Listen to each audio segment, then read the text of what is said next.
కృష్ణా జిల్లా గుడివాడలోని శరత్ థియేటర్లో టీ పార్టీకి ఎమ్మెల్యే వెనిగండ్ల రాము హాజరయ్యారు. గత 5 ఏళ్లుగా అధికారాన్ని అడ్డుపెట్టుకుని శరత్ థియేటర్ను ఆక్రమించుకొని వైసీపీ కార్యాలయంగా కొడాలని మలుచుకున్నాడని ఎమ్మెల్యే అన్నారు. కూటమి ప్రభుత్వం రాగానే శరత్ టాకీస్ను యాజమాన్యం స్వాధీనం చేసుకున్నట్లు శరత్ టాకీస్ యాజమాన్యంలో ఒకరైన మున్సిపల్ మాజీ చైర్మన్ యలపర్తి శ్రీనివాసరావు ఆహ్వానం మేరకు ఎమ్మెల్యే రాము హాజరయ్యారు. థియేటర్లో ఉన్న వైసీపీ ఫ్లెక్సీలను కొడాలని ఫోటోలను థియేటర్ యాజమాన్యం తొలగించారు.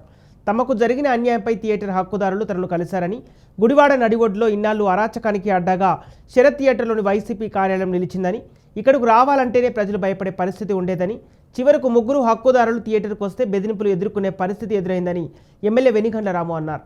గుడివాడ వ్యాప్తంగా కొడాలి అనుచరులు పేద మధ్యతరగతి వారి ఆస్తులను కబ్జా చేశారన్నారు. వారందరికీ కూడా న్యాయం చేస్తామని రాము తెలిపారు. తాము అధికారంలోకి వచ్చిన 24 గంటల్లోనే కొడాలి కబ్జాలో ఉన్న 9 ఎకరాల స్థలాన్ని హక్కుదారులకు అప్పగించామని ఎమ్మెల్యే తెలిపారు.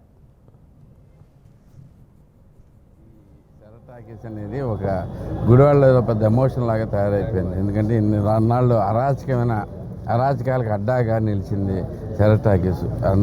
ఈ ఏదో శరత్ టాకీస్లోకి రావటం అంటే జనాలందరూ ఒక రేంజ్లో భయపడే స్థితిలో ఉన్నారు.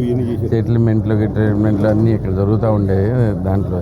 సో అవన్నిటికీ తీసేసి ఇప్పుడు తెలుగుదేశం సపోర్టర్ కింద ఆయన కూడా అన్ని బాబు గారికి ఫ్లెక్సీలు కూడా వేయించడం జరిగింది.